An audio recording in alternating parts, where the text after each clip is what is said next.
লায়লা মামুনের সিরিজ কিন্তু আবারও শুরু হয়ে গিয়েছে। আপনারা কে কে দেখেছেন বলেন তো?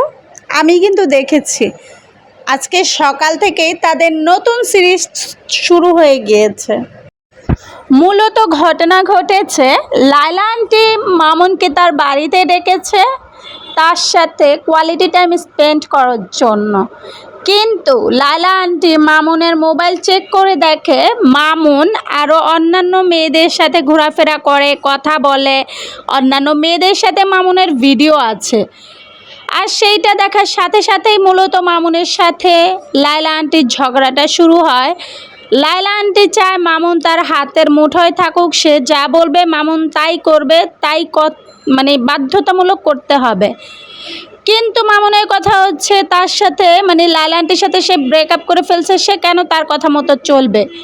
সে তার সাথে টাইম কাটাবে, তার সাথে সম্পর্ক ভালো রাখবে, জাস্ট ফর লায়লা আন্টি যেন তার নামে মামলা করেছে সেটা উঠিয়ে ফেলবে, তাই সে লায়লা আন্টির সাথে ভাব দিলে মিলে থাকতে চেয়েছিল।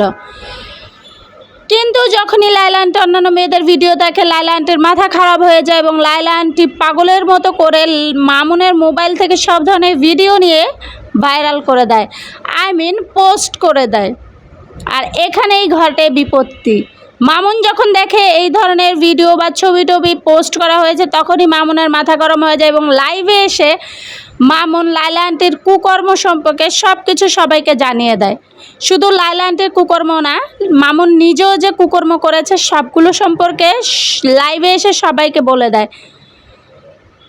এখন কথা হচ্ছে মামুন ওই বাড়ি থেকে বের হতে পারছে না, কারণ নিচে নাকি লায়লা আন্টি মানুষ এনে রেখে দাঁড়ি করিয়ে রেখেছে তাকে মারার জন্য। সে এই ভয়ে লাইভ এসেছে, যদি সে মরে যায় বা তার কিছু হয়ে যায় তাহলে লায়লা দায়ী, এই ধরনের মেসেজ দিয়ে আর কি সে লাইভে এসেছে।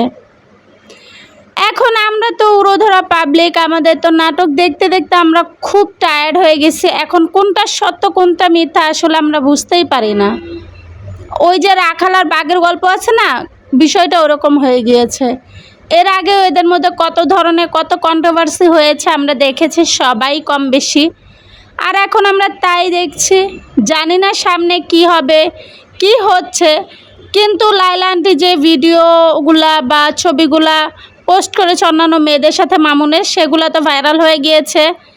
আর সেগুলো দিয়ে মিম বানানোও স্টার্ট হয়ে গিয়েছে।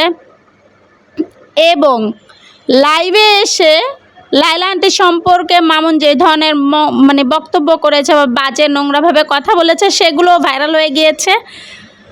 আর নতুন নতুন কন্টেন্ট ক্রিয়েটররা সেই ধরনের ছোট ছোট ক্লিপ কেটে মিম বানিয়ে একদম তোলপাড় হয়ে যাচ্ছে সোশ্যাল মিডিয়া মামুন এবং লায়লার নতুন ওয়েব সিরিজ নিয়ে।